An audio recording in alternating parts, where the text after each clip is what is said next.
Hi. All right, so going to do a quick unboxing of my most recent purchase, Sicilian 33. And I'm gonna get into that in a second because I spent a lot of money, more than I've ever spent before. But look at, you can't trust the mail. Look what they did. Packaged nicely, good box, but look how they destroyed this thing. And you saw the price I paid for this. Oh, you know I took insurance on it. But the post office or anybody else, nobody cares.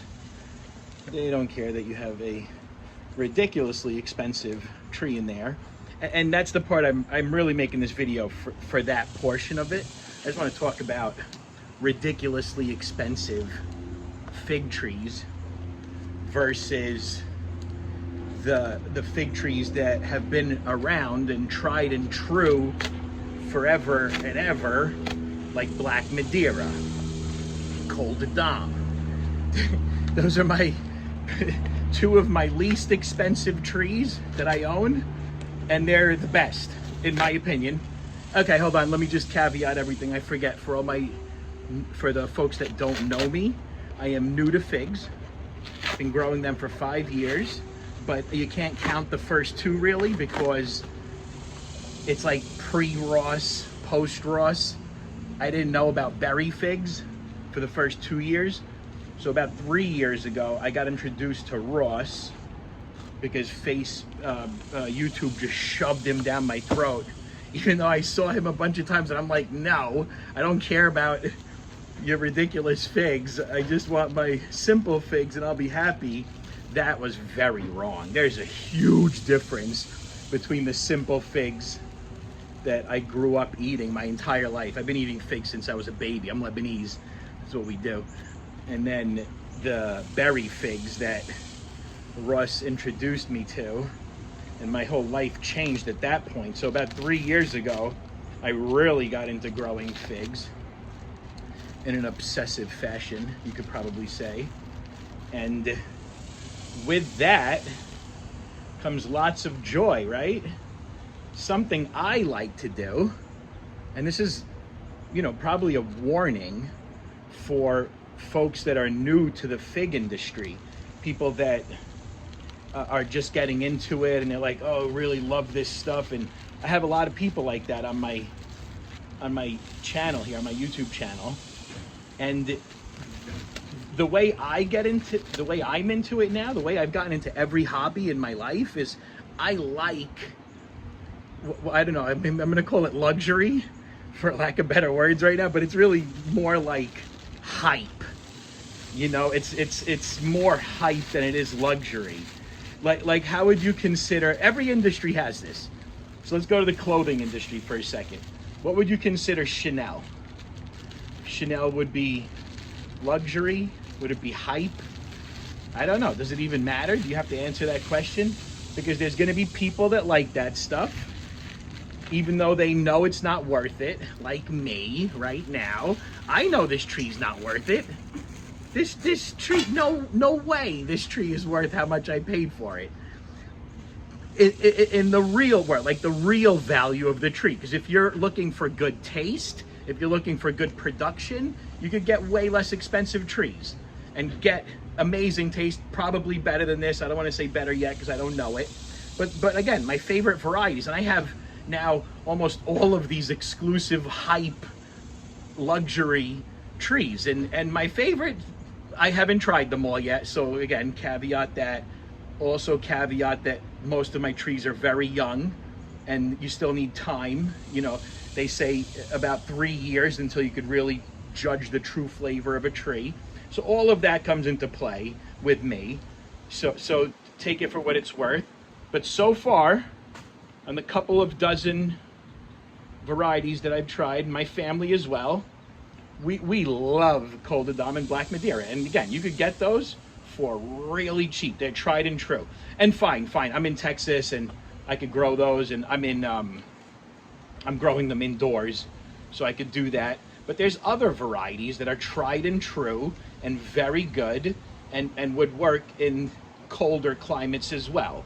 And you could watch all that stuff. I'm not here to tell you what all of those are. You could find all that out. Tons of great videos out there on YouTube where you could see that for yourself. Ross is an excellent resource. He's where I learned most of my stuff, and he has videos on all those trees. He'll tell you what you can get. You do not need to spend this much money to get good flavored figs that are productive. I just want to be very clear about that. And in this industry, just like every other industry, we should get comfortable with the concept of buyer beware. You really need to go educate yourself before you start spending money like this. I knew what I was doing. This is a overly priced, it's an overly expensive tree, but it's not for me because the value that I see in this, my intrinsic value of this tree, is even more than what I paid for it. So, I mean, everybody's different. We have to be able to accommodate everybody in this industry while still protecting buyers, right? So I don't need protection. I already know about alternative varieties that I could get that would be better than this, that are tried and true and way less expensive. But that's not what I want. Because again, like I told you, what do they call me at work? There's a name for people like me. You know, you like to spend money, like I'm a marketer's dream come true. Boujy? Bourgeois? They call me something like that at work. Because I do, I like those things. That's just how I've always been my whole life. I like hype figs, and I'm gonna go out there and I'm gonna get more of them. I wasn't doing that until I had this channel. So a big incentive for me is to buy these bougie trees, and she called them bougie. So yeah, these hyped up trees, and I'm gonna give this a solid growth regimen, grow it as quickly as I can, and give it away for free on my channel. That's valuable for me. I enjoy doing things like that. And I don't make money from YouTube. Don't start thinking, oh, more subscribers, more money. No, you make no money from YouTube. I would need like millions and millions of subscribers, and there's no way I'm delusional enough to think that that's where I'm headed with all this. So I have no plans to make money from YouTube. I don't sell figs, so I don't make money over there. But I do believe that fig trees should be sold for this much money, and we should have an open market driven by supply and demand, where the buyer must beware and they need to know what they're doing. If you're gonna spend over $100 on a fig tree, consider that a lot. You could get so many varieties for $20, $50, less, for free. I give them out for free all the time to local neighbors because I don't have to pay for shipping that way. If people, I'll do that with anybody. But for me, I want to see the fig industry grow to a place where we're comfortable having people selling hyped up luxury bouge fig trees, and the buyer beware and understand that they don't need to buy these trees to get good productivity, good taste. Let's use MJ. For example, I like MJ a lot. His channel is amazing. I've bought a ton of trees from him. I think he's fantastic. He always says over and over again, my favorite fig, my #1 fig. What is it? It's not one of these fancy, he has all of these. He has this, he has white Baca, he has Irene's Black Greek, Onan, all these expensive ones he has, and I do too. And he says his favorite fig over and over again is a Figo Preto. I think I'm quoting you right, I hope. He always says my Preto, and he loves it. That's his favorite fig. So again, there's a place, and Figo Preto's not expensive. So there's a place for people not trying to spend a lot of money and still get very quality figs and beware. And there's a place for people that love to spend money like this and on bougie things that aren't necessarily worth it to the rest of the world, but in our head the intrinsic value is there. It's worth it for us, and I want to see the fig industry get there. You know what I'd love to see? MJ do something like this. He take all those varieties that I just said, those fancy varieties, and Figzilla it. Am I saying that right? I don't think I am. Oh, Frankenstein? Fig Frankenstein it? One of those monsters. So he'd take a really solid base, a good root stock, I don't know, brown turkey, LSU purple, something with a good root stock, and then graft every one of those varieties onto it. I want to see that thing sell for $5 grand. Why not? I'll go walk around my garden right now and show you things that are worth more than $5 grand. Why? I have no idea. Well, I can't even eat them. My Japanese maple tree is probably like $10,000. You ever look at a magnolia vine? The thing is a vine, a little vine.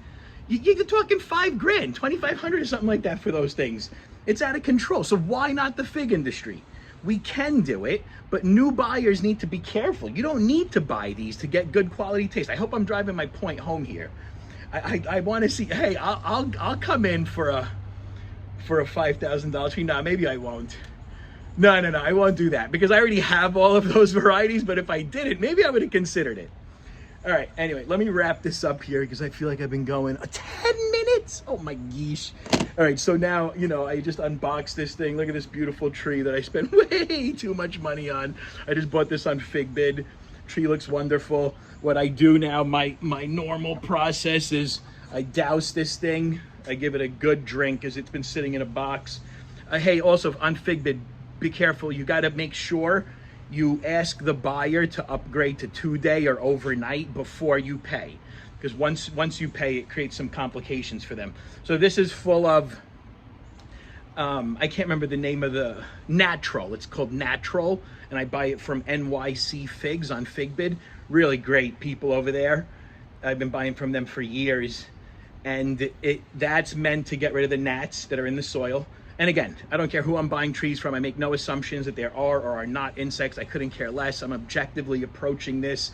I spray for mites, and I douse the soil for gnats. And also in this solution is that Clonex, that lightweight solution for clones, for cuttings, that seedlings, like the little baby trees.